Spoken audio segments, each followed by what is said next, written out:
Sefer Shemot, et on est arrivé dans la paracha de Vaera. C'est-à-dire, Vaera, ça va? Ça va. Et on a le même problème que la semaine dernière. Le même problème que la semaine dernière quand on a étudié la paracha de Shemot, c'est que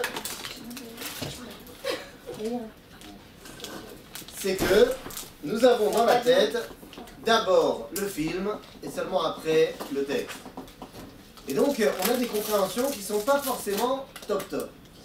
Là on va étudier un sujet qui est connu, un sujet qui est surconnu même, on va dire, les diplés.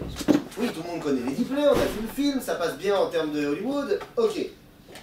Là, c'est maintenant, on va essayer ce matin de trouver un fil conducteur dans ces diplés. Et on va partir surtout d'un postulat de départ qu'à mon avis, vous n'avez pas encore eu. Le postulat de départ, parce que, voilà, mon fils est revenu de chez la Ganénette, et, bah écoutez, comment vous dire, Pharaon, il prend très cher au Gan. Il prend très cher. C'est-à-dire que, alors c'est un rachat, ça va, mais au Gan, ils le font passer limite pour un début. Et moi, j'aimerais qu'on parte dans le postulat de départ, et je suis très sérieux dans ce que je dis, j'ai envie de voir Pharaon, rachat, ça dit que ça ne m'intéresse pas, mais comme quelqu'un de grand. Ça va être c'est un grand personnage.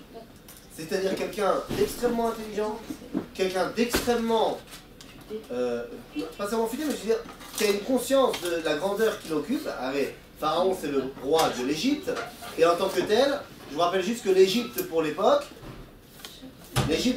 c'est un petit peu les États-Unis et la Russie ensemble, quoi. Ça veut dire l'Égypte c'est le monde, l'Égypte c'est la superpuissance incontestée. Et Pharaon il est à la tête de cette puissance-là. J'ai envie de le voir comme quelqu'un de grand et d'une honnêteté intellectuelle irréprochable. Ça ne veut pas dire que c'est un sadique, mais c'est quelqu'un avec qui on peut dialoguer. Ok? Tu lui dis quoi? C'est bon? Dis-le. Ok. C'est quelqu'un avec qui on peut dialoguer. Est-ce que là vous êtes là? Moshe arrive. Dans la paracha de cette semaine, Moshe arrive et vient lui dire une phrase toute bête. Et nous, quand on dit cette phrase-là, à Pessah, quand on raconte l'histoire de sortie d'Égypte n'importe quand, on sait ce que Moshe a demandé, on sait quelle a été la réponse de Pharaon, et on se dit, franchement, Pharaon, pas sympa. Parce que qu'est-ce qu'il demande, Moshe? Let my people go. Il dit juste, laisse partir mon peuple. Alors, évidemment, quand tu le fais en mode les 10 commandements, la comédie musicale, il le dit avec, voilà, quand tu fais le film, il est en musique, et tout va bien. Aval, moi j'aimerais qu'on vienne 2 secondes, on est à la place de Pharaon. On est le responsable du monde, de la puissance qui gère le monde. Ok? C'est moi le patron ici. Et il y a un mec qui vient me voir, il me dit, voilà, s'il te plaît Pharaon, laisse partir les Hébreux d'Égypte. J'aimerais qu'on comprenne ce que cette demande, elle veut dire. Pour comprendre la réponse de Pharaon, je mets ma main au feu, qu'ici tous, si on avait été à la place de Pharaon, on aurait tous répondu « Naïm ».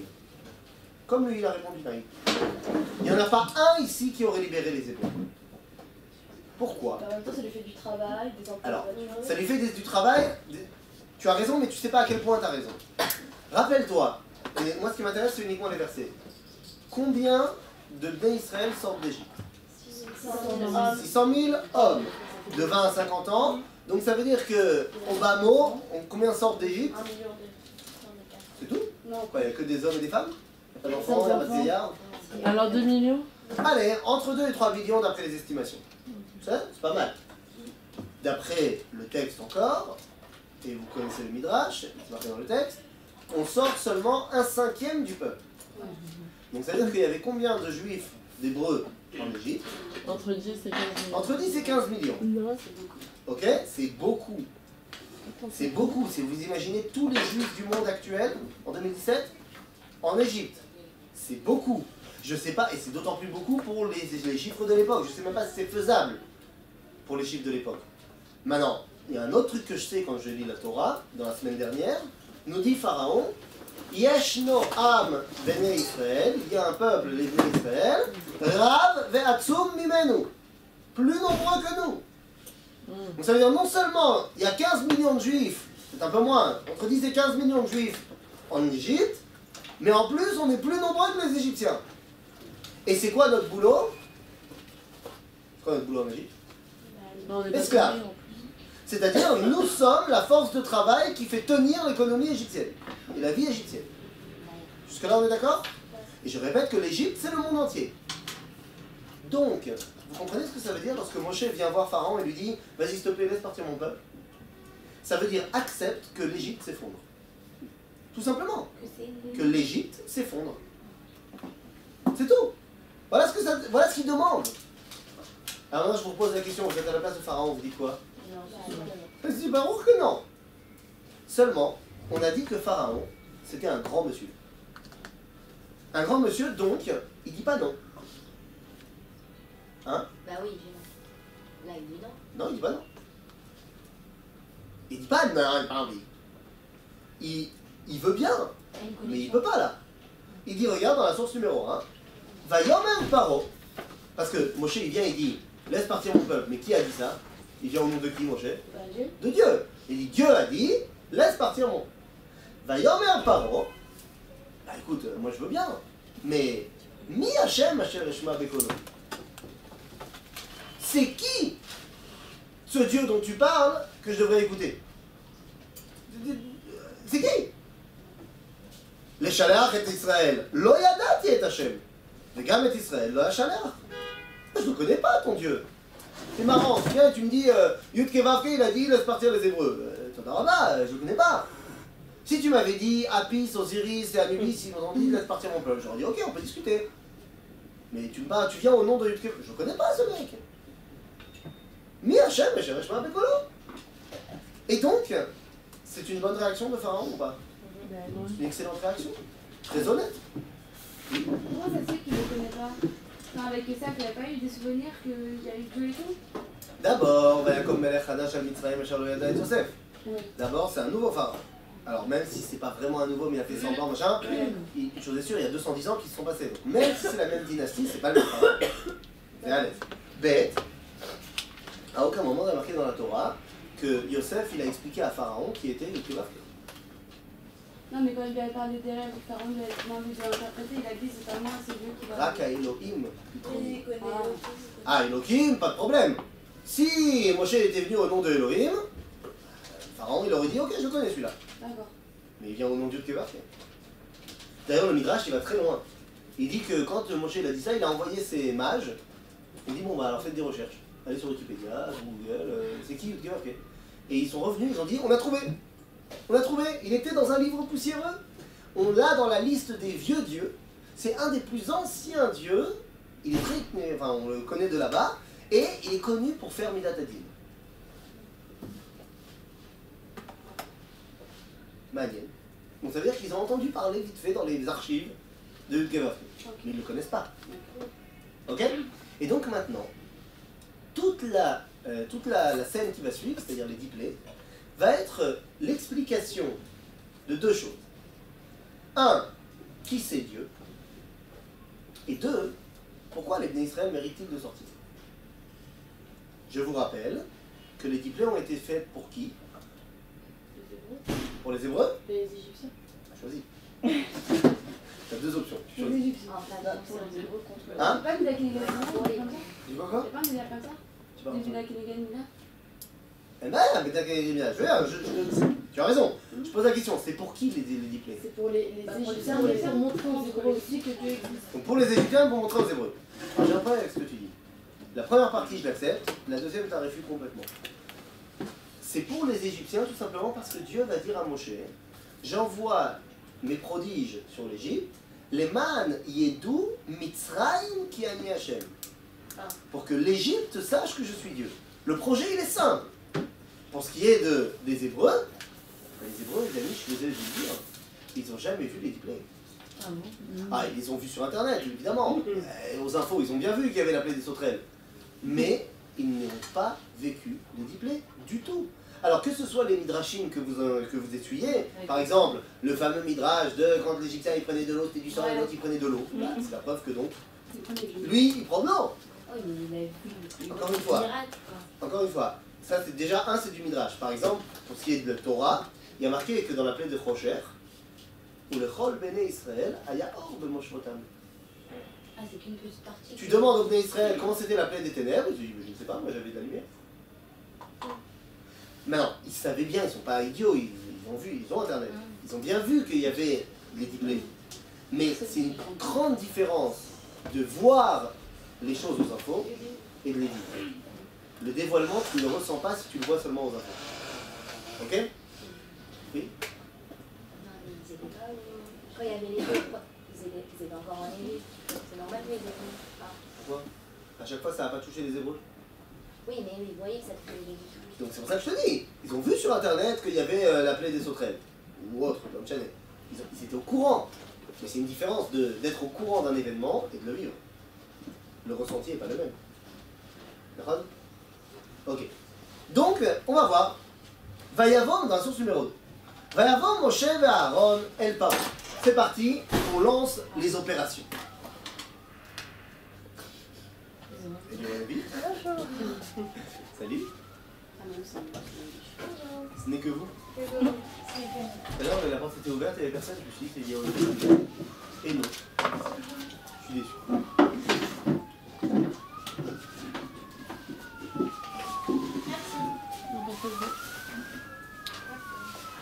Et donc, c'est parti. Vayavom Moshe et Aaron El Paro, source numéro 2. Vayasu ken, kaasher tziva Hashem. Ils ont fait ce que Dieu leur a dit. וישלך אהרון את מטהו לפני פרעה ולפני עבדיו ויהי לתנין. Et là, classique, on lance les hostilités, on fait le coup du bâton.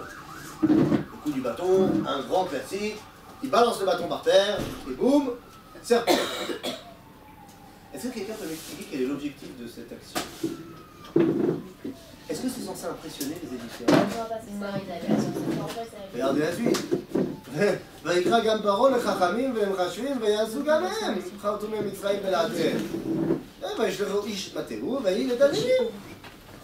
C'est-à-dire, on est bien d'accord que le coup du bâton en serpent n'est pas du tout là pour impressionner qui que ce soit. On est bien d'accord qu'en premier semestre de première année de Torah Rishon de Marché Faout, de Magiout, première année à Poudlard quoi. Première année à Poudlard, t'apprends à balancer ton bâton en serpent. C'est un truc de petit joueur en Égypte. D'accord? Il y a n'importe quel mage débutant, il sait faire ça. Bon, des fois il le transforme en serpent, il a la queue à la place de la tête, mais on sait le faire quoi. Donc pourquoi est-ce que le début du dialogue, c'est avec le coup du bâton? Eh bien c'est absolument pas pour leur dire qu'on est meilleur qu'eux. Bien sûr que c'est significatif. Ah mais c'est quoi le serpent? Le tannin plus particulièrement, le tannin c'est un cobra. C'est quoi ce serpent pour l'Égypte? Je vous rappelle que c'est le symbole de l'Égypte. J'ai pas vu le drapeau égyptien de l'époque, mais j'imagine qu'il y avait un serpent dessus. Parce que je vous rappelle que, je ne sais pas si vous avez été dans des musées ou si vous avez vu des films sur l'Égypte antique, qu'est-ce qu'ils ont les pharaons là et là, à la place des tefilines? C'est pas une blague. Ah ouais? Un jour je vous expliquerai peut-être ce qu'est quoi les tefilines. C'est bidouzé. C'est le symbole de l'Égypte. D'accord? Alors pourquoi c'est un serpent et pas une grenouille? C'est pas les moutons, je sais pas quoi. Ah, il y a aussi, les moutons c'est aussi une divinité. C'est un jeu. Mais ils n'ont pas choisi les moutons pour mettre ici comme symbole. C'est le serpent. Ils disent ça aurait été moins faible. Et ils ont choisi, je sais pas moi, un tigre, un lion, ce que tu veux. Ils ont choisi le serpent. Quoi? Ok, ils connaissaient peut-être pas le tigre, le lion, mais ils connaissaient le croco. Pourquoi ils ont pas mis le croco? C'est la classe, le croco. Ok? Non, tout simplement parce que le serpent, il a quelle forme? Il est rond. Le serpent, il peut être en rond. Quand ils dorment, le serpent se met en rond. Un serpent. T'as pas vu le livre de la jungle? T'as pas vu quand K il essaye de bouffer Mowgli?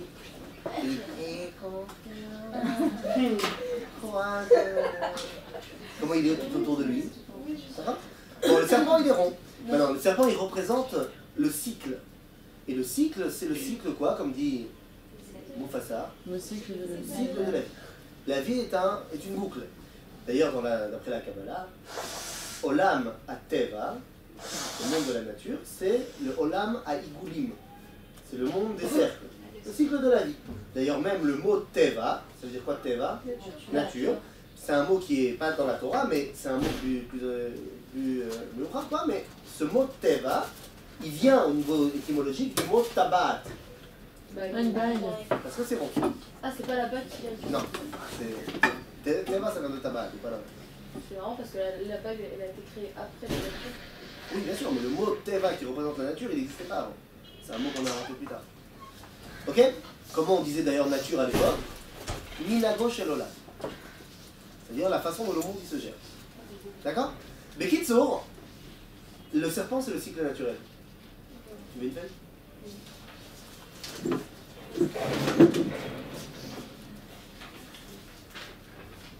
Le cycle naturel en Égypte, c'est lui qui gère toute la vie égyptienne. Parce que je vous rappelle que d'où sont sortis tous les dieux de l'Égypte? Du Nil. Du Nil. Or le Nil, c'est la source naturelle qui permet de vivre à l'Égypte. Donc, lorsque Moshe commence le débat en balançant le bâton en serpent, alors qu'il sait très bien que tout le monde est capable de le faire, je vous rappelle que Moshe, il a quand même grandi 40 ans en Égypte. Je veux dire, il est évident que pour son anniversaire de 7 ans, il y a eu une messiba de serpent avec les bâtons. Non? Il y en a qui amènent des clowns, il y en a qui amènent des trucs, et lui il a dit ah, moi je veux le coup du serpent. Donc il connaît ça. Et donc lorsqu'il vient et que Dieu lui dit tu vas faire le coup du serpent, c'est pas pour impressionner les Égyptiens, c'est justement pour leur dire les gars, on parle le même langage. Je viens parler à l'Égypte. Donc j'utilise le langage de l'Égypte.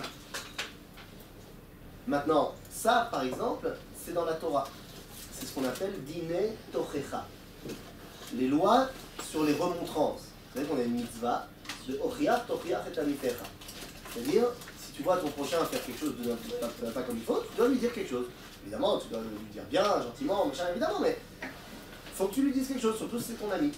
Maintenant, il y a des gens, des rabbins de Hongrie, qui ont envoyé une lettre après la mort du Rav Kook au Rav Tzvi Yehuda Kook, le fils, en lui disant « Comment ça se fait que ton père, il parlait avec tous les Chiloïnim là-bas, avec tous les pas religieux en Israël, il leur parlait besignon national, velo besignon toratenu akdosha. » Il dit comment ça se fait qu'il utilisait un langage nationaliste et pas le langage de la Torah.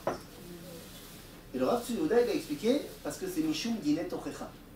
C'est ça les lois de la Tochecha dans la Halacha. Que lorsque tu veux faire une remontrance à quelqu'un, tu dois lui parler le langage qu'il comprend. Si tu veux parler à quelqu'un qui n'a jamais étudié la Gemara, tu vas pas commencer à lui dire il y a marqué dans les Rishonim que... Non, c'est pas comme ça qu'on parle. Il comprendra pas ce que tu vas lui dire. Oui, mais si on utilise par exemple le langage national avec les gens qui ne sont pas religieux, comment ils veulent comprendre le côté coranique s'il n'y a pas l'histoire? Ah bah ils comprendront pas que c'est la Torah, ils comprendront ça. Si le Rav Kook, lui il est représentant de la Torah, c'est le rabbin. Mais le rabbin, quand il veut leur parler et leur dire regardez ce que vous faites, c'est en relation avec, mais il ne va pas leur dire c'est en relation avec les sphirotes de la Kabbalah, machin, il ne va pas leur dire non plus c'est en relation avec les poskim du 20e siècle, du 19e siècle. Il va leur dire c'est en relation avec l'appel national que fait Yirmiyahu avec ce. Comprends? Le Rav Kook il écrit des textes de Torah. Tout le monde sait que c'est le rabbin. Mais il va utiliser un langage qu'ils vont comprendre. Donc c'est pareil ici. Moshe il veut parler le langage que l'Égypte va comprendre. Et maintenant qu'on a mis ça en place, alors c'est parti. On commence le match. J'espère que vous êtes prêts. Moshe se retrouve devant Pharaon. Il lui dit, laisse partir les Hébreux. Et là Pharaon lui dit, écoute, moi je veux bien. Dans quelle guerre? Parce qu'on a dit que laisser partir les Hébreux, ça voulait dire la chute de l'Égypte. Écoute, je veux bien écouter. Je suis pas méchant. Je veux bien que je te laisse parler. Il va falloir que tu me prouves que tu as raison. Et là, le match commence. Mon ami Pharaon, nous méritons de sortir d'Égypte. Ah bon? Pourquoi? Eh bien parce que, vois-tu, nous sommes, nous, les enfants d'Abraham. Ah bon? Pas mal. En plus, j'ai entendu parler de lui, il y a des papyrus qui en parlent, il est venu en Égypte. Écoute, sympa, sympa, mais c'est quoi ce Abraham? Qu'est-ce qu'il y a de particulier, cet Abraham?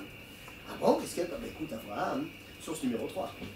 וילך אברהם כאשר דיבר אליו השם, וילך איתו לוט, ואברהם בן 5 שנים ו70 שנה בצאתו מחרן. Abraham, il est parti de Haran.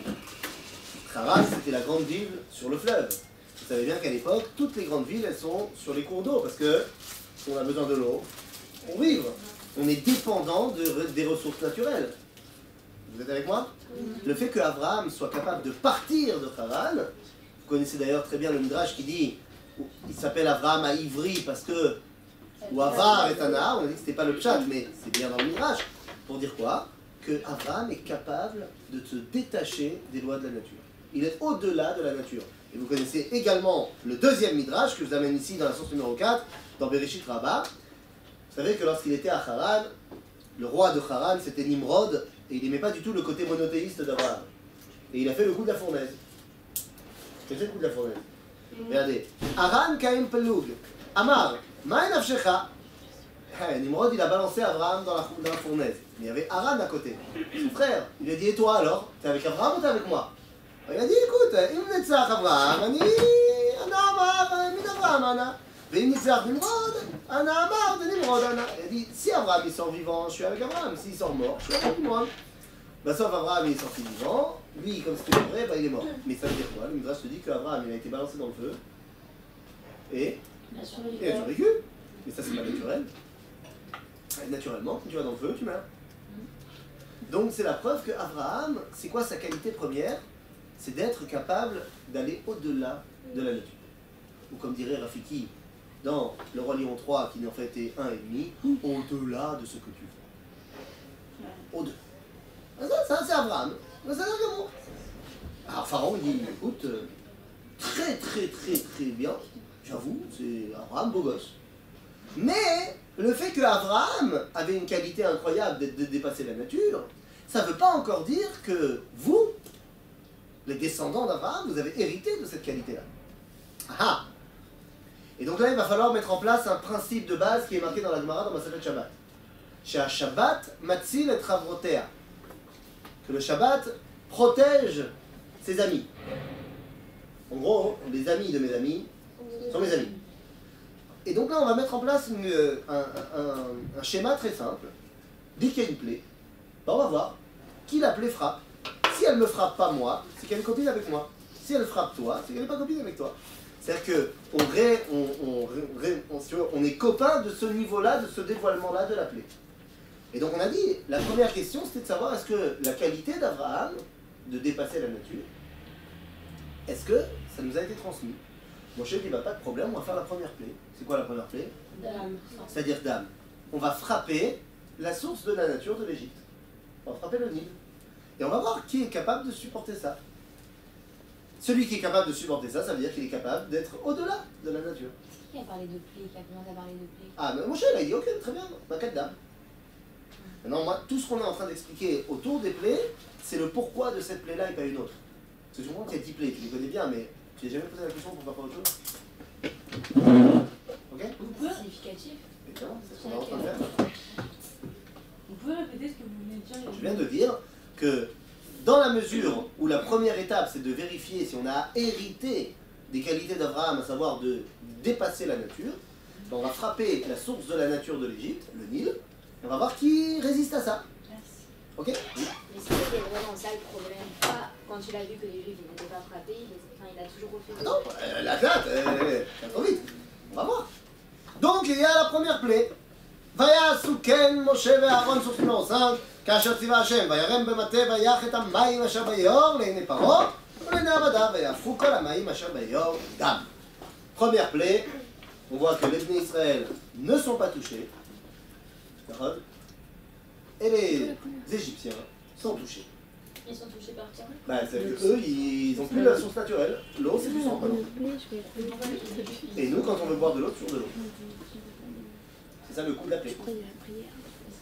Genre par exemple, quand un Égyptien il va prendre son... Le Midrash il dit que quand un Égyptien il allait prendre le robinet, il y avait du sang, et quand le Juif il passait derrière, il y avait de l'eau.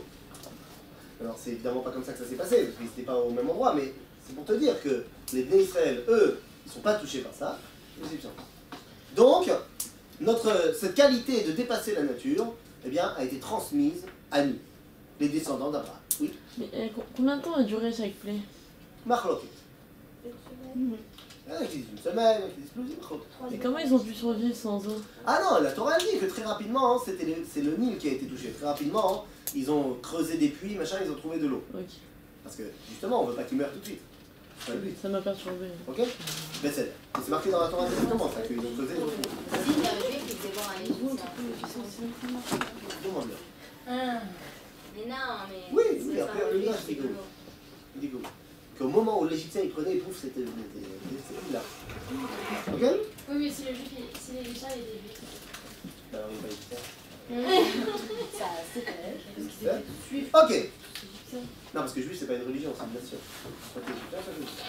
Mais Kitsour, 1-0 pour Moshe. Mais là, tu crois que Pharaon, il est comme ça? Il croit qu'il est Mikao? Pas du tout. Il a pas peur? Mais pas du tout. Pharaon, il dit, oh, ok. J'admets, vous êtes des descendants d'Abraham. Mais, si je me trompe pas, et je me trompe pas, vous n'êtes pas les seuls à être les descendants d'Abraham. Ouais, c'est vrai. Il a eu d'autres enfants, Abraham. Ishmaël, les enfants de Toura.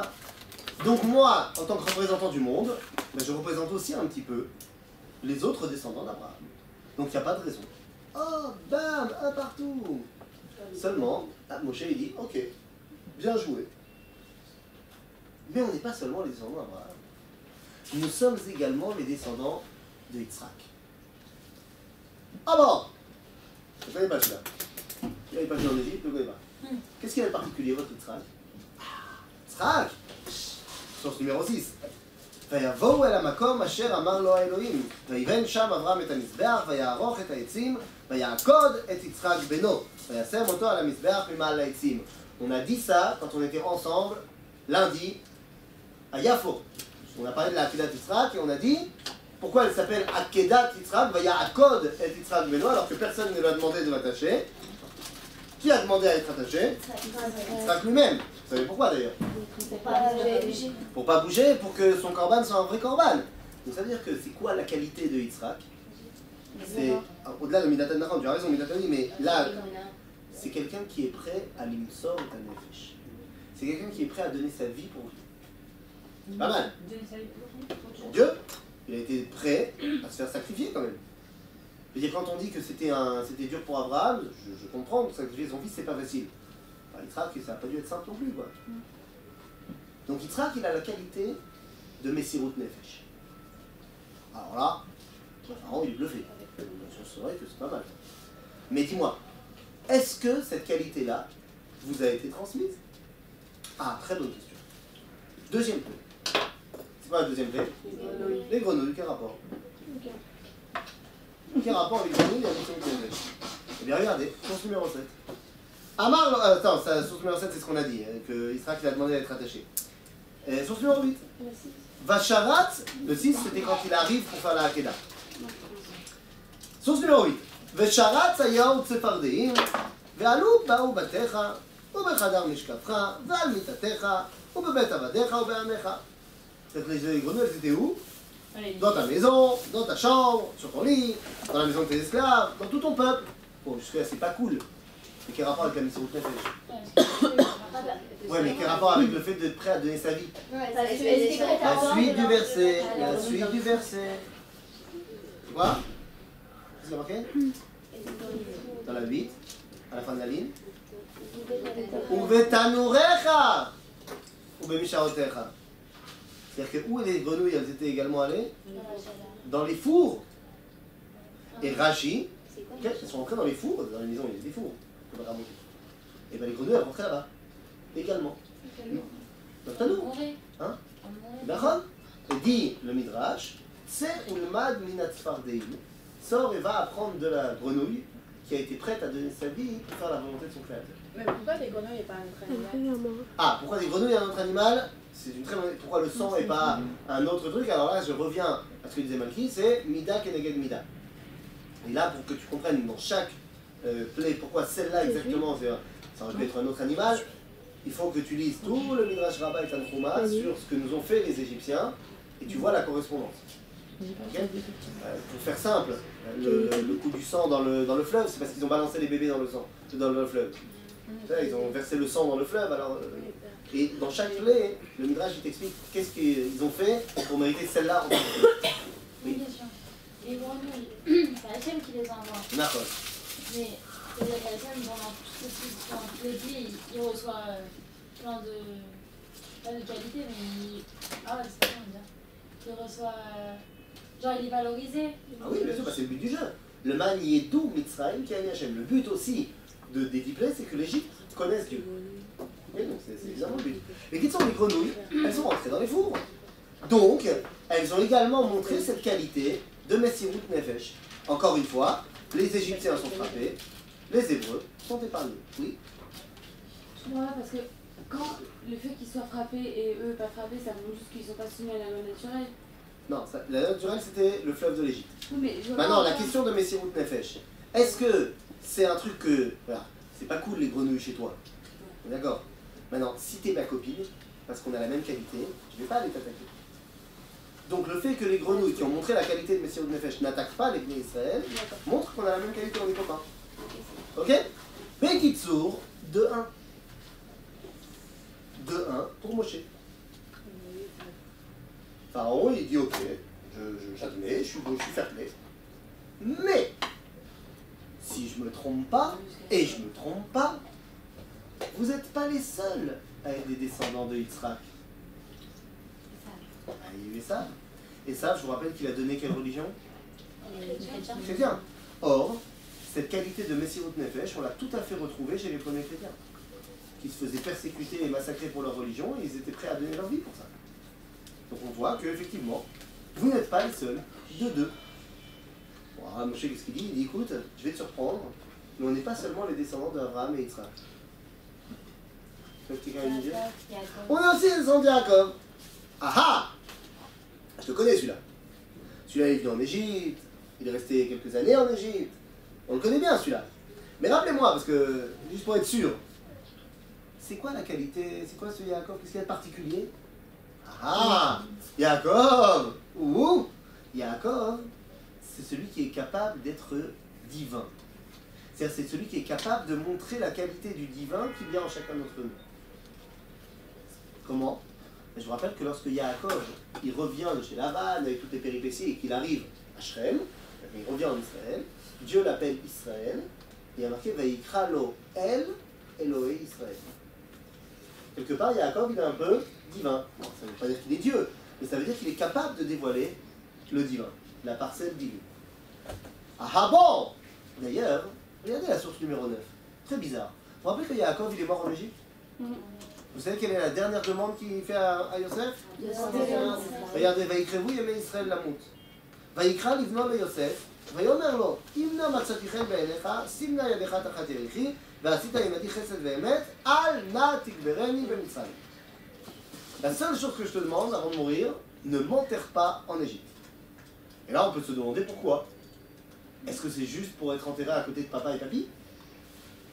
Alors ça aurait pu. Seulement Rashi, je vous ai amené ici Rashi dans la source numéro 10, il ne donne pas ça comme explication. Pourquoi Yaakov ne voulait pas être en Égypte? On est d'accord que ça se passe 210 ans avant les événements. Ok? Pourquoi Yaakov ne veut pas être en Égypte? Regardez ce que dit Rashi. Sofa liot afara kinim umerachashim tachat gufi. Rashi dit, pourquoi il ne voulait pas être enterré en Égypte? Parce qu'il savait qu'un jour la terre d'Égypte deviendrait des poux. Comme de par hasard, c'est quoi la troisième clé? Les poux. Et il dit, et ils vont me gratter. Parce que tout le monde sait que les poux dans la momie, c'est pas cool. C'est pas cool. Non, ça gratte. Ça gratte, c'est pas cool. Et j'ai pas envie d'avoir des poux dans la momie. Rashi? Mais sauf que Rashi donne une autre explication. Alors la deuxième explication de Rashi, elle ne m'intéresse pas aujourd'hui. En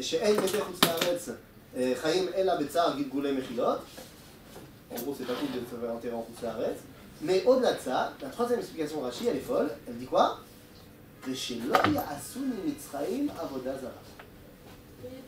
J'ai peur que les Égyptiens me fassent une idolâtrie. De fassent de moi une idolâtrie. Le boulot. Pourquoi de peur de ça? Parce qu'il a Quand tu es revenu, la femme Alors il s'est arrêté, ok, d'accord. aussi le fait qu'il y a un juif là-bas, ça pourrait. Mais pourquoi est-ce qu'ils vont faire de moi une idolâtrie? Rappelez-vous, Pharaon, il a quel titre en Égypte? Roi. C'est le jeu, non? C'est tout. Il est aussi considéré comme un dieu. Or, lorsque Yaakov arrive en Égypte, qu'est-ce que Pharaon il fait? Qu'est-ce qu'il demande à Yaakov? De le bénir. Donc si Pharaon il est considéré comme un dieu, et que Yaakov le bénit, alors Yaakov c'est quoi? Un dieu. C'est un super dieu. Ok? Maintenant, pourquoi est-ce que Yaakov il n'a pas eu peur de son vivant qu'on fasse de lui une idolâtrie? Parce que de son vivant, s'il y a quelqu'un qui commence à partir en cacahuète et qui fait une statue de Yaakov, il va dire oh Coco, tu te calmes, je suis pas du tout. Par contre, une fois qu'il meurt, semble-t-il que Yaakov, toute ressemblance avec un cas actuel sur un plan fortune involontaire, mais semble-t-il que Yaakov avait compris qu'il y avait une tendance chez les goyim de prendre un juif mort et d'en faire une idolâtrie. Ah, il est complètement fou. Ça peut arriver un truc comme ça, qu'il y ait des milliards de personnes sur Terre qui prennent un juif mort, qui le mettent au-dessus de leur lit et se prosternent devant lui tous les Si matins. c'est un nouveau roi, je vois pas pourquoi ça intéresse. C'est un nouveau roi qui n'a pas connu Yosef, ça veut dire qu'il ne reconnaît pas tous sa descendance. Ah, parce que tu penses que c'est uniquement un problème d'histoire. Allez, les gens, ils perçoivent les choses beaucoup plus fort que ce que tu ne penses. Yaakov, il a très bien compris qu'il y a un risque que les goyim ressentent dans le juif, et particulièrement le juif mort, le lien avec Dieu. Et si tu veux des preuves, va à l'église. Il y a plus de 2 milliards de personnes sur Terre qui se prosternent tous les matins devant un juif mort.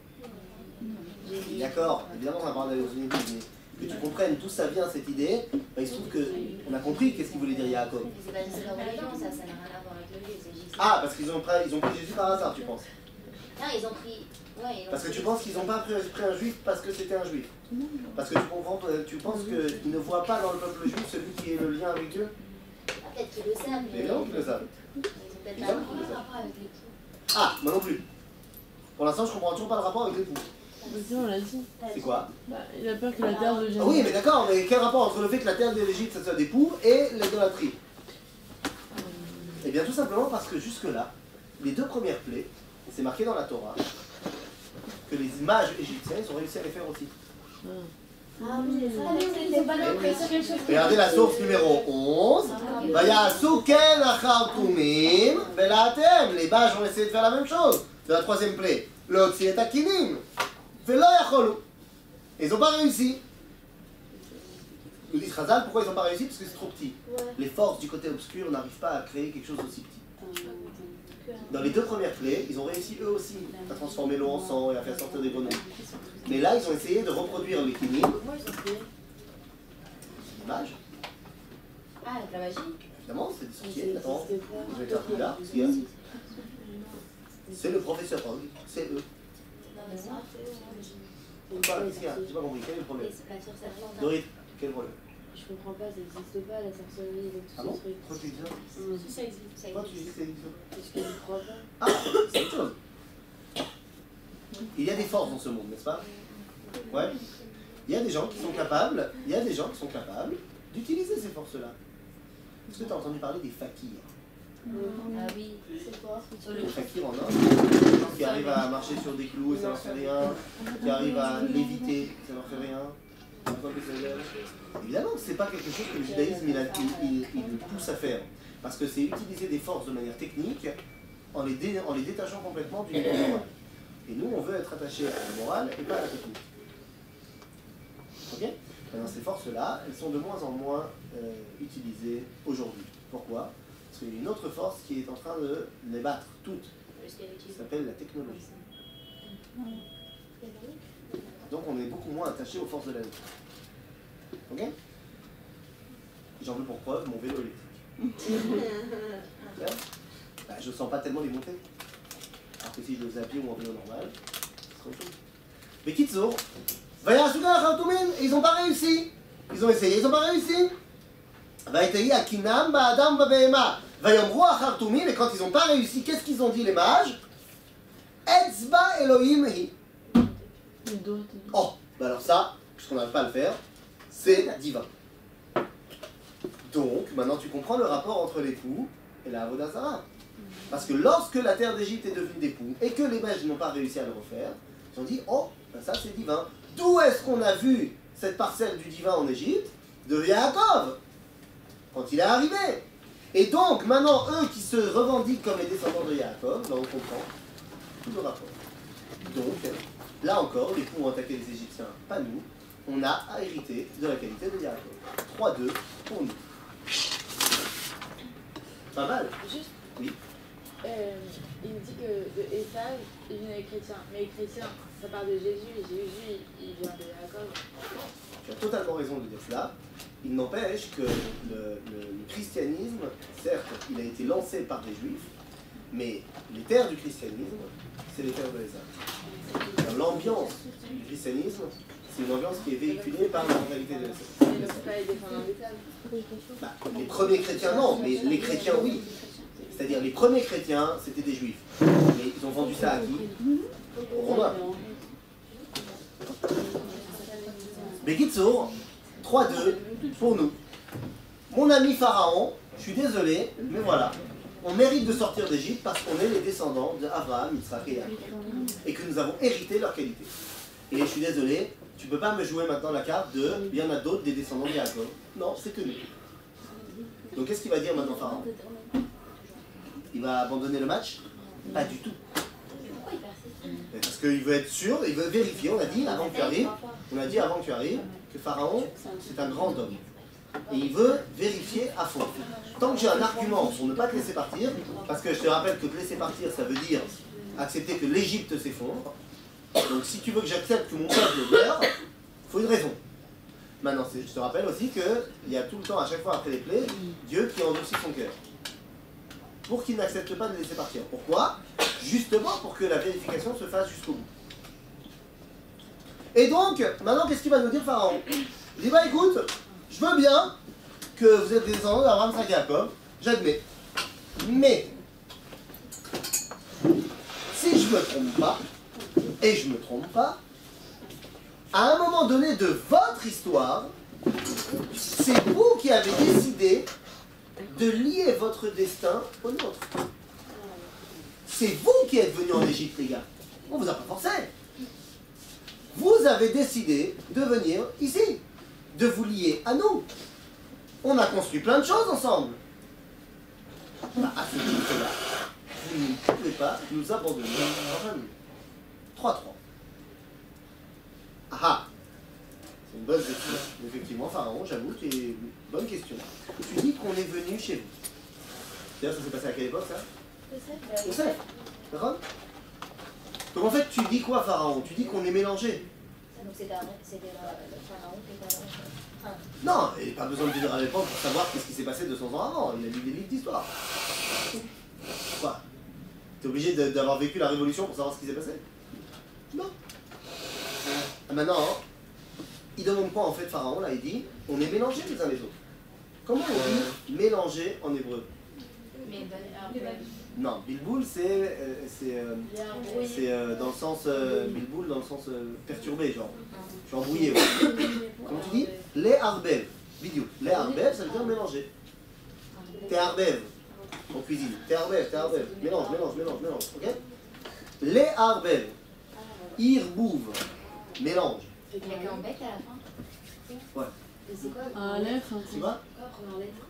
Irbouv. Aïn. Par exemple, comment on dit en hébreu des mariages mixtes? Quand tu te maries avec une Goya, Nisoué Ta'arovet. Et c'est pas les bêtes sauvages?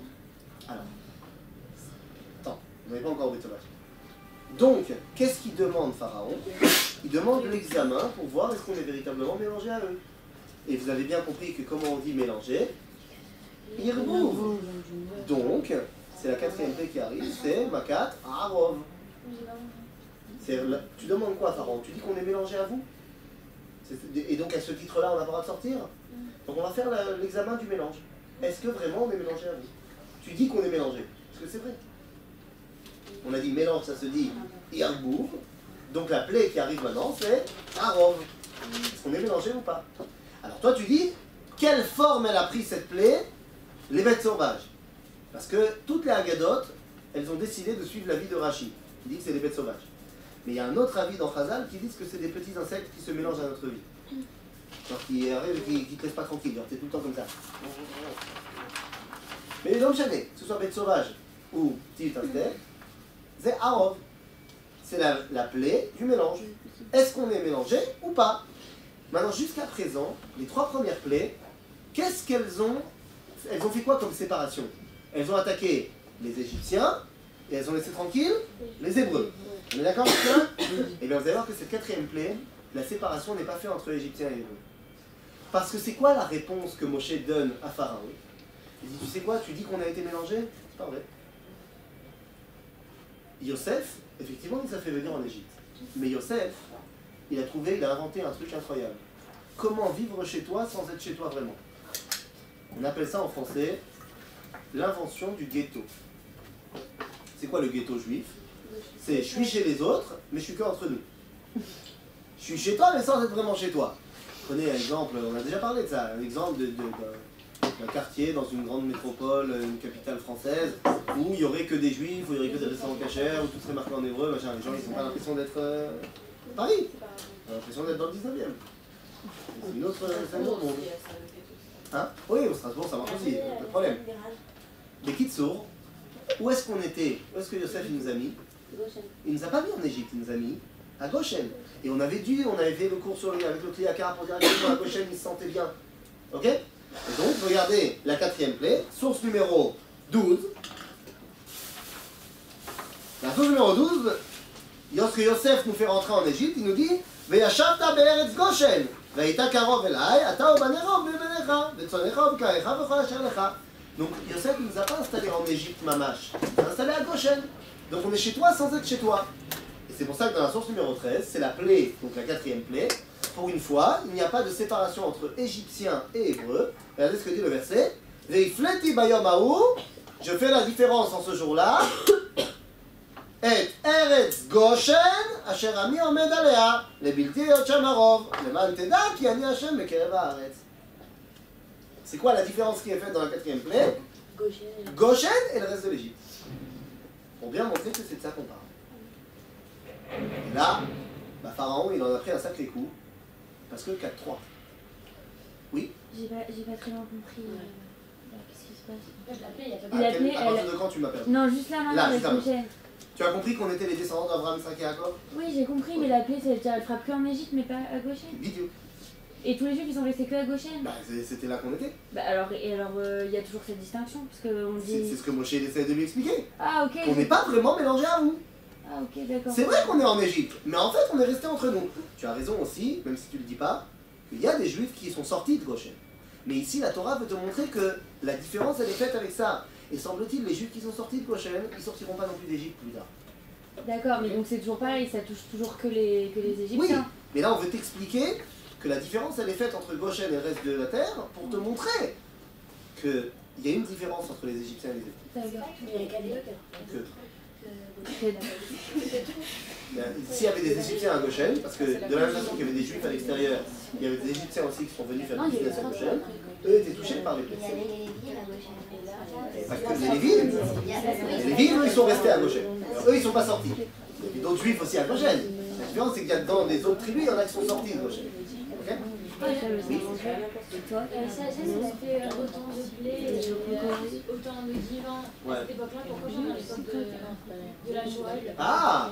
Je pose une très bonne question qui est posée par le Ramban dans son commentaire du Sefer Galout Geoula. Il dit que c'est pas bien les miracles. Les miracles, c'est pas bien. Si on peut s'en passer, c'est mieux. Parce qu'un miracle, c'est une brisure des lois de la nature que Dieu il a créé dans ce monde. C'est Pikuach Nefesh. Alors, dès qu'on a Pikuach Nefesh, on peut transgresser Shabbat. Et si on peut se passer de transgresser Shabbat, c'est mieux. Aussi difficile que ça paraisse, la phrase que je vais dire maintenant, il n'y a pas eu de miracle pendant la Shoah, dans le sens, il n'y a pas eu une main divine, céleste, qui est venue, qui nous a sortis d'Auschwitz. Et pourtant, le peuple juif, il a survécu. On est bien d'accord, et je suis le premier à avoir perdu la moitié de ma famille dedans. Mais il n'empêche que quand tu regardes 70 ans plus tard, le peuple juif, regarde, c'est là. Parce que je viens de l'Algérie. Parce que tu penses qu'en Algérie, il n'y a pas eu la Shoah. Parce que tu penses que le combat 54 et 55, il n'y avait pas que des bennes guiqués et des bennes tous en dehors. Va voir un petit peu à l'Etachem ou ailleurs, au mémorial, ce que tu veux. Va voir les listes des convois. Les gens qui venaient de Marseille, les gens qui venaient de Paris, il n'y avait pas une grande partie qui était sfarade. Et puis dis-moi, en Tunisie, il n'y avait pas des camps de concentration? Il y en avait? Il y en avait, bien sûr. Ah ouais, il y a des gens qui sont Eh oui. Au Maroc, il n'y a pas eu la Shoah. C'est Parce que le roi du Maroc, il a protégé ses qui a juifs. protégé C'est ça, ses d'ailleurs. juifs. Mais en Algérie, je vous rappelle que l'Algérie en 40, 42, 43, c'est la France. C'est Pétain. Oui, ils sont. Il y a eu les nazis qui sont Bien sûr. arrivés en Algérie, mais enfin, il y avait mis l'étoile jaune et C'est rien. les Américains. Il y avait- Ils ont été il y renvoyés. avait les- Ils ont reçu l'étoile jaune. Il y avait l'étoile et jaune, seulement comme les Et décrets les d'application. Américains sont arrivés. Les Américains sont arrivés beaucoup plus tard. Mais il y a eu des Ouais. décrets. Et comme les décrets d'application étaient plus lents à faire appliquer en Algérie, alors il y a eu plus de temps pour pouvoir ne pas apporter l'étoile. Mais au final, il y avait. Et en Tunisie, je rappelle qu'il y avait des camps de concentration. Et il y a eu la Shoah, évidemment, de manière beaucoup moins violente en Afrique du Nord. Mais il y a plein de gens qui, d'Afrique du Nord, ont été rapatriés en France et de là ont été déportés en Suisse. Ok? Mais Kitso, tout ça pour dire que c'est terrible, mais le peuple juif a survécu. Sans doute. Ok? Bekitso, là, il y a 4 croix pour nous. Qu'est-ce que maintenant Pharaon va bien pouvoir trouver comme argument? Alors j'ai compris, vous êtes différents de nous parce que vous êtes les descendants d'Abraham, Isaac et Jacob. J'ai compris également que vous n'êtes pas vraiment liés à nous. Vous n'avez jamais vraiment lié votre destinée à la nôtre parce que vous étiez à gauche. Mais nous avons quand même un point commun. Et à ce titre-là, vous ne méritez pas de sortir. Quel est ce point commun qui peut être entre nous et les Égyptiens? On est différents. On est les enfants d'Abraham, Isaac et Jacob et pas vous. On ne s'est jamais vraiment lié à vous. Alors qu'est-ce qui nous relie? Qu'est-ce qui peut relier les Juifs et les Égyptiens? Qu'est-ce qui peut être le point commun entre eux? Le dénominateur commun. Yosef, non? Ah non, Yosef. Il n'y a pas de dénominateur commun. Mais bah non, on a montré qu'on n'habite pas vraiment dans le même pays. Ils ont pris la même culture et tout. Non, on a gardé notre nom, nos habits, notre langue. Mais Yosef? Pas Yosef, Moshe, non? Ah, tu dis, toi, t'es le point. Non, moi j'ai abandonné mon identité égyptienne. Bah, il a quand même grandi. J'ai grandi, mais je suis parti. J'ai fui. Non, mais vous êtes trop dans le... Ah, l'assimilation. Bah non, on a dit qu'on n'était pas tellement assimilés parce qu'on est resté à gauche. Les amis, on est tous des êtres humains. Ah, tu l'as dit? Pourquoi tu l'as pas dit? C'est Malky qui a dit. On est tous... Tu l'as dit? Oui, elle a dit. Mais non. On est tous des êtres humains. Si je me trompe pas, on est tous ensemble dans le même bateau. Si Dieu il avait voulu que les juifs et les non-juifs soient complètement séparés les uns des autres, ben, il aurait mis les juifs sur une planète et les goïms sur une autre. Mais le fait qu'il nous ait mis ensemble fait que l'humanité a un destin commun. Or l'Égypte c'est l'humanité, c'est le monde. Vous ne pouvez pas vous détacher du destin collectif de l'homme avec un grand H en vous séparant de nous. Ah, bon argument. Très bon argument. Moi j'ai lui dit franchement chapeau. Moi j'étais pas là dans les discussions, mais je pense qu'il lui a dit chapeau. Oui. À cette époque, les Arabes, Non, non, c'est pas ça, c'est les Égyptiens. ils pratiquent leur religion catholique, c'est plutôt. Non, les catholiques, ça viendra à 2000 ans. Ils sont idolâtres, ils ont leur idolâtrie à eux. Les Égyptiens. Ok? Bon argument de Pharaon, nous sommes tous des êtres humains. Et là, Moshe, il va lui dire, Pharaon Coco, tu sais quoi? Tu poses une bonne question. Tu dis qu'on est tous ensemble parce qu'on est tous des êtres humains? Ben, je suis désolé de te dire, mais là je vais te balancer une rafale de 3 plaies. Pour t'expliquer que c'est pas vrai. Vous n'êtes même plus des êtres humains. C'est-à-dire, toi, l'Égypte, tu es représentant du monde. Ben, je vais t'expliquer que le monde a chuté. Que le monde a chuté de sa valeur morale par 3 fois. Et vous avez hérité de ces chutes-là. Je m'explique.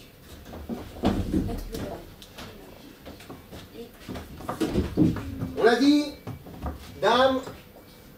Oh, attends, jamais. Ok, il va. On a dit, dame, c'est Abraham. Ok? Sfardea, c'est Yitzhak. Kenim, c'est Yaakov. C'est quoi en français? Ah, le sang, les grenouilles, les poux. D'accord? Ensuite, on a dit Arov, c'est Goshen, Yosef, faut qu'on n'ait pas mélangé. Et donc, maintenant l'argument c'est de dire, on est tous des êtres humains. Moshe il va dire à Pharaon, pas du tout mon coco, regarde. L'humanité, elle était là, à la base. Nous, Am Israël, on est monté là. Parce qu'on est descendants d'Abraham, Isaac et Jacob. Mais bon, ça c'est notre problème. On ne peut pas utiliser ça comme argument. Mais ce que je te dis, c'est que vous êtes descendus là. L'humanité que tu représentes, Pharaon, que l'Égypte représente, par 3 fois déjà, vous avez chuté de votre valeur initiale. Donc on ne peut même plus dire qu'on est au même niveau en tant qu'être humain. Non. On a baissé aux 49 degrés d'impureté, tu as raison, mais c'était uniquement parce qu'on était esclaves. Donc l'esclave n'est pas tenu de quoi que ce soit au niveau de responsabilité. Un esclave, il n'est pas responsable de ses actes. Ça à partir du moment où ils se sont installés. Non, c'est pas à ce moment-là qu'on est descendu. Pas encore.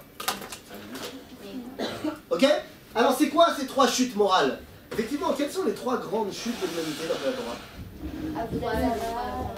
Non mais c'est quoi? C'est quels événements? Le déluge. La tour de Babel. La tour de Babel. Et Sodome et Gomorrhe. C'est quoi? Sodome et Gomorrhe. Les 3 grandes chutes de l'humanité. On est d'accord jusque-là? Le déluge, la tour de Babel et Sodome. Nous allons donc maintenant vérifier si ces 3 grandes chutes, et ce qu'elles représentent évidemment, le déluge c'était la violence, comme il est marqué ici, dans la source numéro 14. Vatishachet haaretz lifnei Elohim, vatimale haaretz Hamas. Que la terre s'est remplie du Hamas. La violence. Non, C'est la ça veut haine. dire la violence, la colère, la... Je suis route d'Amim. La vie n'avait plus aucun intérêt là-bas. C'est pour ça qu'il y a eu des déluge. Ah, donc nous allons vérifier. Est-ce que cette qualité-là, ou du moins cette non-qualité-là, de ne pas respecter la vie, de tuer comme ci, comme ça, est-ce que cette perversion-là vous a été transmise? Eh bien, on va voir. On va voir. C'est quoi la 5e clé? La peste. Dev. Ron, regardez ce que dit la source numéro 15. Ine yad Hashem במקנך אשר בשדה, בסוסים, בחמורים, בגמלים, בבקר ובצאן, דבר כבד מאוד. Il y aura une peste très importante sur tous les animaux des Égyptiens. Seulement, regardez comment Onkelos traduit le mot dever. C'est la source numéro 16, c'est de l'araméen, c'est Onkelos, mais je vous demande juste de regarder le 3e mot avant la fin. C'est le même verset que le 15, traduit en araméen. Mais regardez comment Onkelos va traduire dever. Pas moté, mota. Ça veut dire quoi mota? Mavet. Bah quoi? Mavet. Mavet en hébreu, ça veut dire la mort. C'est où ça? C'est la source numéro 16, en bas de la page. Donc, la plaie de Dever, ça représente quoi? La mort. On va voir si vous êtes touché par la mort. En d'autres termes, ceux qui respectent la vie vont être épargnés par la plaie de la mort. Ceux qui ne respectent... Moshe, il dit, ceux qui ne respectent pas la vie, ceux qui sont copains de la mort, ben, ils sont touchés par la mort. Et la plaie, elle se prise en chemin. Ah, Dever, la peste. Ah, Ok? La peste, c'est une bactérie qui fait que tu as d'abord une tache noire qui te bouffe la peau de l'intérieur, qui te bouffe le corps de l'intérieur. Ok? Bekitso, oui. Mais je comprends pas parce que les Égyptiens descendent aussi de Noirs. Bien sûr. Donc pourquoi eux auraient chuté et pas les Juifs? La question est de savoir, est-ce que l'humanité qui descend également de noir, il est possible qu'après, on ait gardé des perversions qui nous étaient héritées d'avant? Et si les Égyptiens sont sensibles à ce risque, nous aussi. Pourquoi? Tous les humains ne sont pas forcément tombés. Quoi? Tout le monde est obligé de tomber? Non, mais Non. pourquoi eux plus que nous? Ah bah c'est ce que Moshe va vérifier.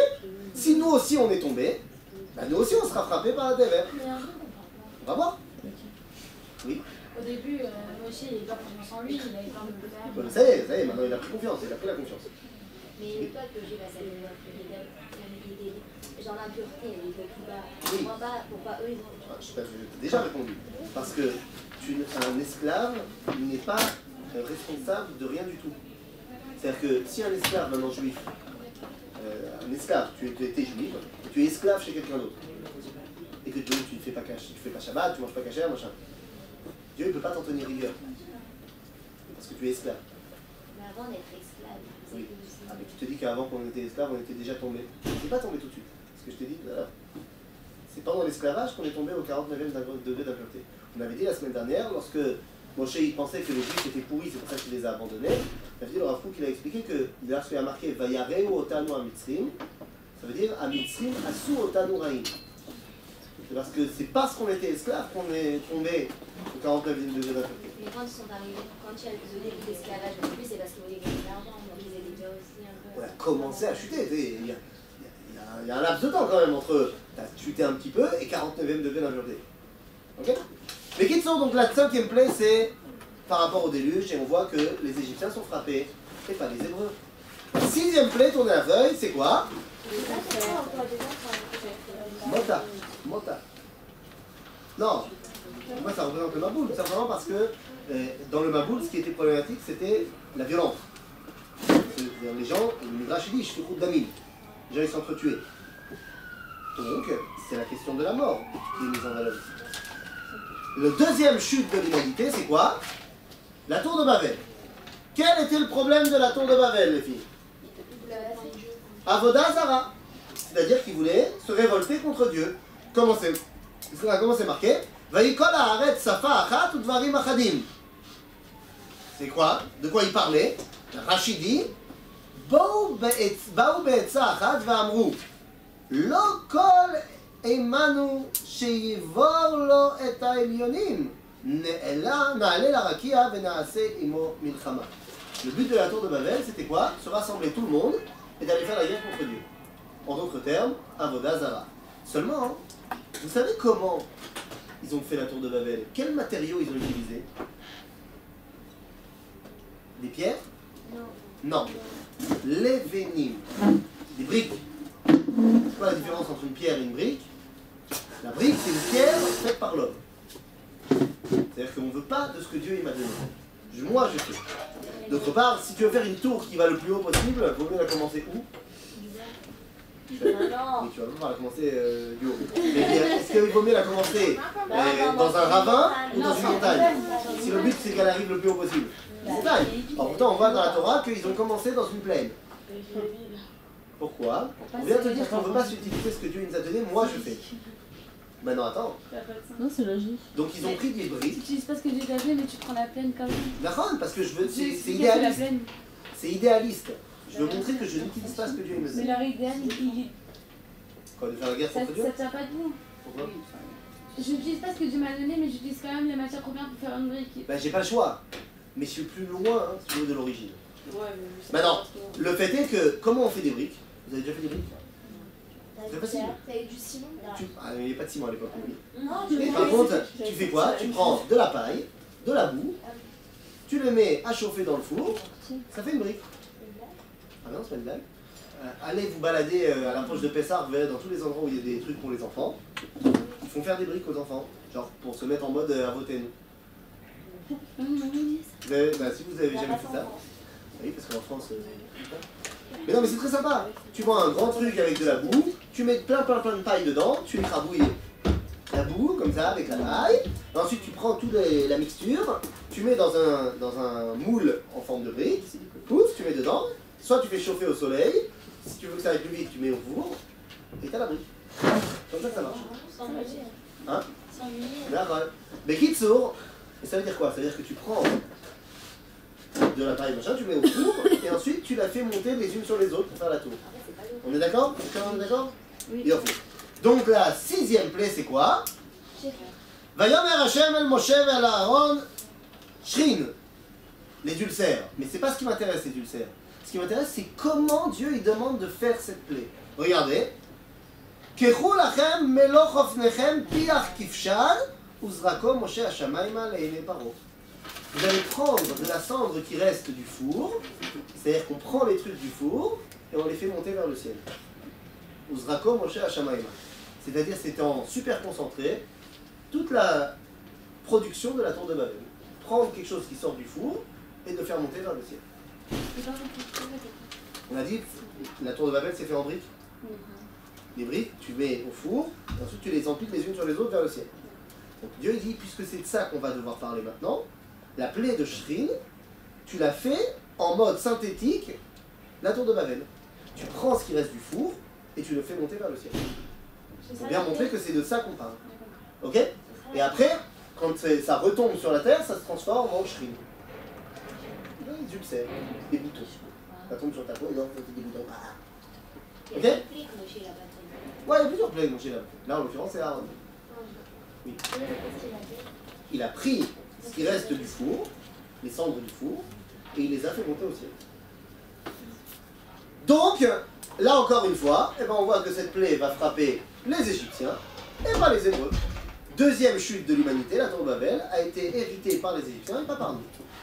Quelle est la troisième chute morale de l'humanité? Nous avons dit Sodome et Gomorrhe. C'était quoi le problème de Sodome et Gomorrhe? C'est-à-dire Gilou et Arayot, plus exactement l'homosexualité, d'après la Torah, et d'après le Tanakh, Sefer Yecheskel, le fait qu'ils interdisaient la tzedaka. Il y a deux problèmes. Mishkav Zafou, homosexualité, et l'interdiction de la tzedaka. J'ai envie de poser la question, quel rapport? Que tu me dises que les mecs à Sodome, ils étaient pourris, qu'ils voulaient pas donner de la tzedaka, je veux bien qu'ils fassent pas de charité, mais t'es pas obligé d'interdire. Le Midrash dit qu'il y avait une loi à Sodome qui interdisait de donner de la tzedaka. Pourquoi tu interdis? Quel est ton problème? Tu veux pas donner, donne pas. La Mishnah dans Pirkei Avot, elle dira, c'est quoi Midat Sodome? Sheli, Sheli, Shelcha, Shelcha. D'accord, mais de là à interdire, c'est quoi l'idée? Vous vous rappelez pourquoi dans la source numéro 20? Vaïssa Lot et Einav, Vayar et Kol Kikar Yarden, ki kulam mashke, lifnei shachet Hashem et Sodom et Amora, kegan Hashem. Comment Sodome était considéré par la Torah avant la destruction de Sodome? Kegan Hashem. C'est pour ça que Lot il y a été. Kegan Hashem. Vous avez entendu parler, vous, d'un jardin qui appartient à Dieu? Gan Eden. C'est à Sodome, ils étaient persuadés d'être déjà arrivés au temps messianique. On avait parlé de ça, d'accord? Donc on ne va pas tout refaire, on avait déjà parlé de ça, c'est pour ça qu'ils ont été. Maintenant, puisque c'est les temps messianiques, donc on n'a besoin de rien, on est déjà arrivé au top. Puisqu'on est arrivé au top, si quelqu'un lui demande un shekel, ça veut dire qu'il remet en cause toute l'idéologie. Donc on interdit la tzedaka, et puis comme on est arrivé au top, on n'a plus besoin de faire des enfants. Puisque les faire des enfants c'est pour continuer, mais j'ai pas besoin de continuer puisque je suis déjà au top. Donc le sentiment sexuel il est tourné vers celui qui me ressemble et pas vers celui qui me complète, parce qu'il n'y a pas besoin d'être complété, je suis déjà au top. Et on remarquera qu'à chaque fois qu'une civilisation se sentait arriver au top, l'homosexualité qui peut-être est quelque chose de naturel, c'est-à-dire je ne suis pas médecin, je ne suis absolument pas là en train de dire que c'est une maladie ou quoi que ce soit, j'en sais rien, je suis pas du tout...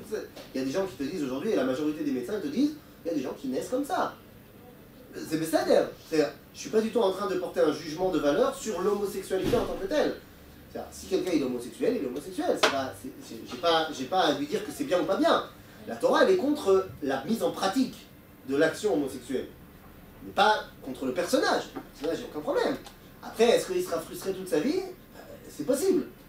Mais la Torah, elle ne veut pas lui accepter l'action homosexuelle. Pourquoi? Et justement, parce que ça ne vient pas ajouter la vie.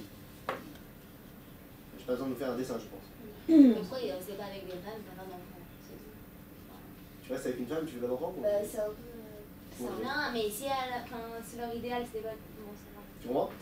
Et donc chaque génération, chaque civilisation qui s'est vue être arrivée au top du top, mais on a vu que dans ces civilisations-là, l'homosexualité est devenue quelque chose qui est soit l'idéal, soit du moins quelque chose de complètement naturalisé.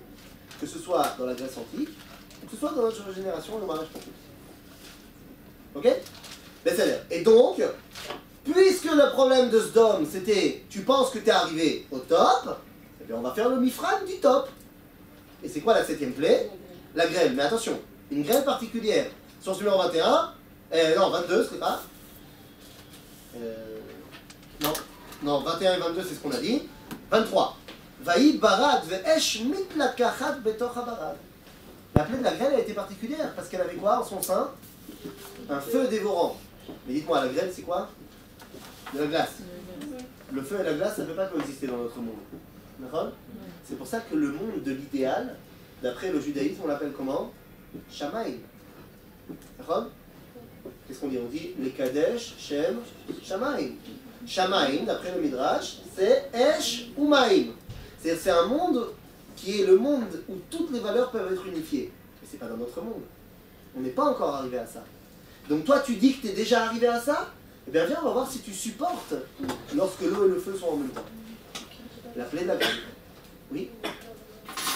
Tu es d'accord que dans notre monde, le feu et l'eau, ça ne peut pas coexister? Parce que là, c'est bon?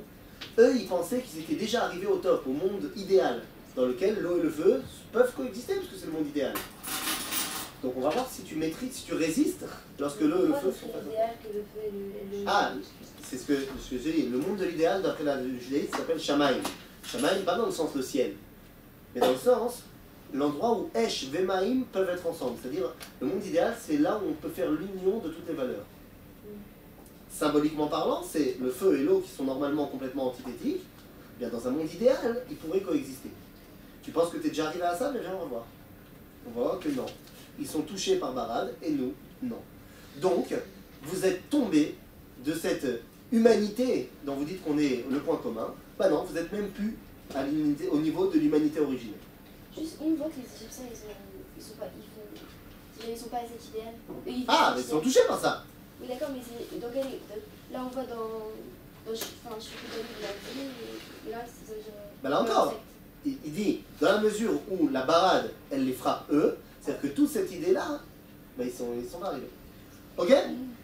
Donc maintenant, il y a quand même 7-3. Ça commence à devenir compliqué. Quel peut être l'argument de Pharaon? Vous remarquerez d'ailleurs qu'à ce moment-là, Pharaon, il est sonné. Il est tellement sonné que Dieu lui donne une semaine de répit. C'est la fin de la paracha. Les 3 dernières plaies, c'est dans la paracha de Bo. On va les dire maintenant très rapidement. Il est sonné et toute l'Égypte, elle lui dit, bon, vas-y, c'est bon, laisse-les partir.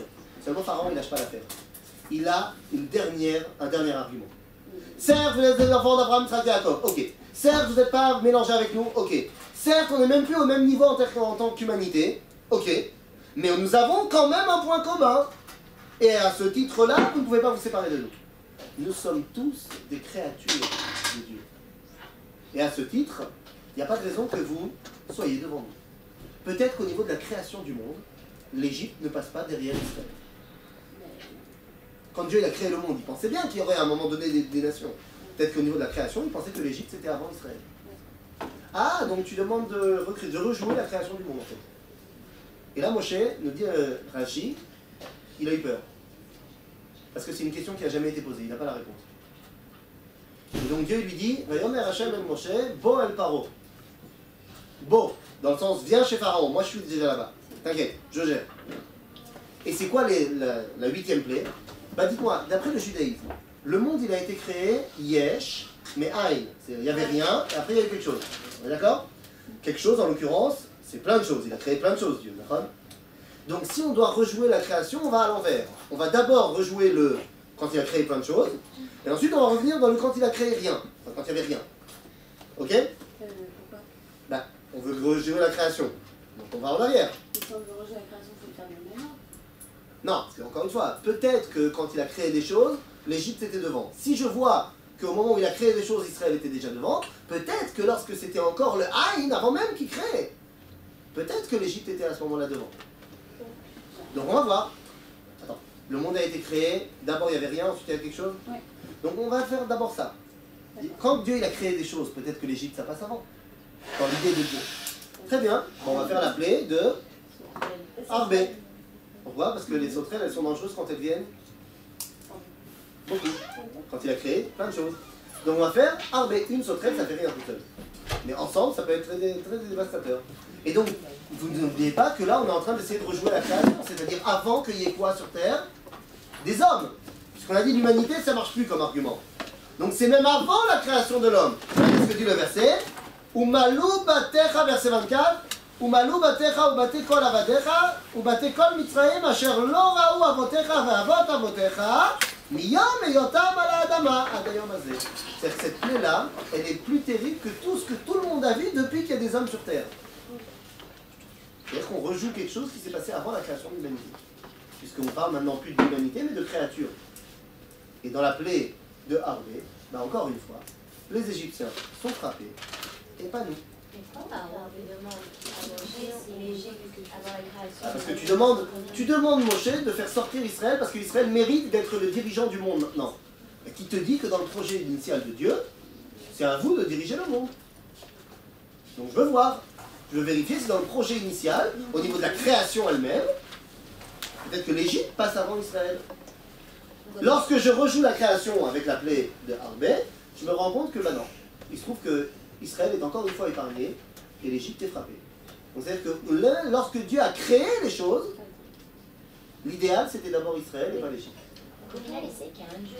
Ah là, il commence à apprendre pas mal. Là, ouais. Mais comment on rejoue la création en plus? Mais il dit parce que c'est quelque chose qui personne n'a vu avant même qu'il y ait des hommes sur Terre. Donc il nous ramène à une époque avant la création de l'humanité. Mais comment il veut savoir ça, je comprends pas. Quoi? Comment Ah, la Comment Torah il le demande dit. une chose? La Torah le dit. Oui, mais comment il demande une chose qui n'a pas de réponse? Enfin... Ah, il veut une réponse. Sauf que la question n'a jamais été posée, c'est pour ça que Moshe il a peur. Mais Dieu lui dit t'inquiète, je gère. C'est à moi qui a posé la question. Ben, je gère. Maintenant, Pharaon, il est sonné, il a 8-3. Mais il lui dit ok, mais peut-être qu'avant même la création, c'est-à-dire au moment du Aïn, Yesh me Aïn, il n'y avait rien, il y a quelque chose. Au moment où il n'y avait encore rien, peut-être qu'à ce moment-là, dans l'idée de Dieu, c'était d'abord l'Égypte et pas Israël. C'est-à-dire, vous comprenez que Pharaon, il veut aller jusqu'au bout des choses. Alors Dieu dit ok, pas de problème. 9e plaie. Tu vois? Obscurité. Mais attention, c'était une obscurité un petit peu particulière. Regardez la source numéro 25. Lo raou ish et achiv, velo kamu ish mitartav, shloshet yamim. Ou le chol bnei Israël aya or bemoshvotav. C'est pas seulement que les Égyptiens ils voyaient rien, ils pouvaient pas bouger non plus. Lo kamu ish mitartav. C'était une obscurité tellement pesante qu'on pouvait même pas bouger. Donc ça veut dire que cette obscurité, elle faisait quoi? Elle annihilait toute existence. Non seulement tu vois pas, mais tu peux pas bouger. C'est-à-dire que tu n'existes plus. Puisque c'est ça que Pharaon lui demande. De rejouer le moment avant même la création. Il était touché, lui. Alors Midrash, il est assez sceptique à ce niveau-là. Il y a des avis qui disent que Pharaon, il a lui-même subi aucune plaie, justement pour être le témoin de tout ce qui se passe. C'est-à-dire, mais Kitsour, donc on voit que même au niveau de la création, même avant que ça commence à être créé, où le Chol Ben Israël, hors de notre programme, les Ben Israël ne sont pas touchés comme ça. Mais si Pharaon, il n'est pas touché, c'est-à-dire qu'on pourrait très bien dire. Non, c'est pour ça que d'après la Torah, il est touché. D'après le Midrash, il n'est pas touché. C'est ça? Bekitsour, 9-3. Là, il n'y a plus personne derrière Pharaon. Hein. Tous les Égyptiens, ils ont déjà lâché l'affaire. Ils sont déjà venus le voir, ils ont dit c'est bon, laisse-les partir, laisse-les partir. Mais Pharaon, il ne veut pas lâcher. Il a un dernier argument. Il dit Pharaon à Moshe, il dit écoute, j'avoue que tu as été bon. Mais j'ai quand même un joker. C'est quoi mon joker? C'est quoi mon joker? Mon joker, c'est que moi je sais ce qu'il y a marqué dans les Chadodim. Il y a marqué dans les Chadodim, sauf Maaseh, le Marshava Tefila. J'ai vu qu'au moment où Dieu il a créé, et même avant même la création, mais quand c'était vous d'abord. Mais peut-être que dans la pensée de Dieu, c'était pas vous d'abord, c'était nous d'abord. Peut-être que dans le Réchit, parce que pour l'instant tu m'as prouvé que à partir du moment où il y a marqué Ga'aret Saïta Tohu Vavohu V'Choshech Al-Keneteom, tu m'as montré que c'était l'Israël devant et l'Égypte derrière. Mais tu m'as pas encore prouvé que lorsque Dieu il a dit Bereshit bara Elohim, tu m'as pas prouvé que là Israël il était devant l'Égypte. Peut-être qu'au niveau de Bereshit, l'Égypte elle passe d'abord. Ah mais là je suis désolé pour Moshe il vient voir Pharaon, il dit écoute, Coco, je peux pas t'aider. Parce que si tu me demandes de jouer quelque chose qui s'est passé avant la création, bah moi je peux plus jouer. J'étais pas là. Et c'est pour ça que la dernière plaie, qu'est-ce qu'il y a marqué dans la Haggadah? Qui c'est qui va la faire? Ani velo malach, ani velo saraf, ani hu velo acher. Pourquoi? Parce qu'il demande de rejouer un truc où, à ce moment-là, il n'y avait que Dieu. C'est avant même toute création. Et donc il demande de vérifier le réchit de qui passe d'abord. Est-ce que c'est le réchit de l'Égypte, les prémices de l'Égypte, ou les prémices d'Israël? Et donc vous comprenez quelle est la dernière plaie? On va voir les prémices de qui est touché. Makat Zechorot. Est-ce que c'est les premiers de vous ou les premiers de vous? Et vous connaissez la suite du film. Vayi bachatzi alayla sur 26. Vayi bachatzi alayla v'Hashem hika kol bechor be'eretz Mitzrayim mi bechor paro hayoshev al kiso ad bechor hashevi asher bebeit abo v'chol bechor behema. Donc qui est frappé? Quel réchit est frappé? Celui des Égyptiens. Et donc là, à ce moment, la mort des premiers. Donc là, il n'y a plus de question possible. Pharaon est knock-out. Pharaon est sonné pour le compte. Il n'a plus aucun argument possible. Il voit que même avant même la création, dans le projet initial de Dieu, c'est les Égyptiens qui sont frappés et les nés Israël qui sont censés dominer. Donc, à ce moment-là, il n'y a plus rien à faire. Il comprend à ce moment-là ce qu'il y a marqué dans la source 27, qui est une grosse question. Parce que vous vous rappelez dans la source 27, avant même les 10 plaies, la première fois que Moshe va voir Pharaon, il lui dit Vaomar elecha shalach et beni ve'avdeni, vatemaen leshalecho ine anochi oreg et bincha bechorecha. Comprenez un truc? C'est que la première fois que Moshe vient voir Pharaon, avant même les 10 plaies, il lui dit tu laisses partir mon peuple, sinon ça arrivera jusqu'à Makat Bechorot. Ine anochi oreg et bincha bechorecha. C'est-à-dire qu'avant même les 10 plaies, il lui dit le pire qui puisse t'arriver, c'est quoi? C'est Makat Bechorot. Là, Pharaon, il vient de se taper Makat Bechorot. Donc, il sait qu'il n'y aura pas quoi? Il n'y aura pas d'autres plaies. Donc, maximum, t'as qu'à pas les laisser partir. Mais il a compris. Ah, il a fait. Maintenant, Pharaon a compris. Il a accepté que Moshe a raison, que Dieu a raison, et qu'on sort les bénis Israël d'Égypte. Vous vous êtes jamais posé la question, pourquoi Dieu il se prend tellement la tête à faire accepter à Pharaon qu'il nous sorte d'Égypte? Dieu il ne peut pas faire pouf et on sort d'Égypte.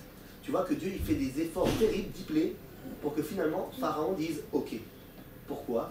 Bien parce que si Israël doit être le vecteur du dévoilement de Dieu dans le monde, il faut que le monde soit conscient de cela. Pourquoi il lui a endurci le cœur alors? Justement pour qu'il soit capable d'avoir un libre arbitre et un discernement. Imagine que si on n'endurcit pas le cœur après la plaie des grenouilles, après la plaie des kinim, le mec il dit ok c'est bon, j'ai perdu. Mais justement, je veux pas que tu perdes parce que tu penses que je suis plus fort. Je veux que tu ailles jusqu'au bout de la vérification. Ça a fait 10 plaies pour qu'au final, Pharaon n'ait plus rien à dire. Et d'où je sais que j'ai raison dans ce que je vous dis, parce que regardez la source 28, lorsque finalement il y a Makat Bechorot, pourquoi je dis que Pharaon a accepté sa défaite, qu'il accepte de laisser partir les bénis Israël, parce qu'il a compris que c'est à eux d'être le vecteur du dévoilement. Regardez ce qu'il y a marqué. Gam tzonechem, gam bekarchem, krou kasher dibartem valechu. Prenez tout le monde. Et qu'est-ce qu'il demande à Moshe? Regardez les deux derniers mots. Enfin, juste avant. Le troisième mot. Ou berachtem gam oti. Au final, qu'est-ce qu'il demande Pharaon à Moshe? Bénissez-moi. Ça veut dire qu'il voit maintenant Moshe et donc les bénis Israël comme étant les vecteurs de la bracha.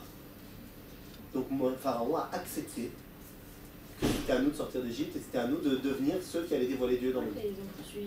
Voilà, c'est ce que j'avais dit.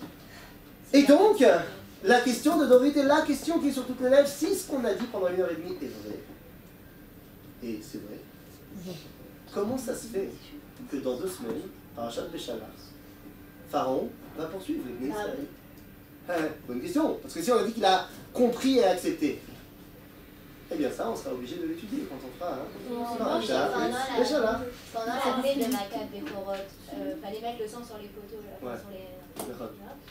Mais si Hachem il savait qu'il y avait des gros frères comme ça, Ah, c'est que nous on décide de prendre part à la destinée du peuple juif.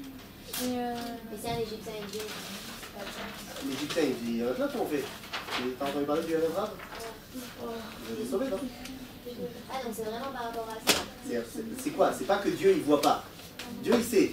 Mais c'est pour toi. Est-ce que toi tu dis que tu fais partie de la destinée du peuple juif ou pas? Donc il avait déjà accepté le Abraham. Bien sûr. Et donc comment ça se fait que Pharaon va nous poursuivre dans 2 semaines? Eh bien ça, on sera obligé de Fils l'étudier. de Pharaon,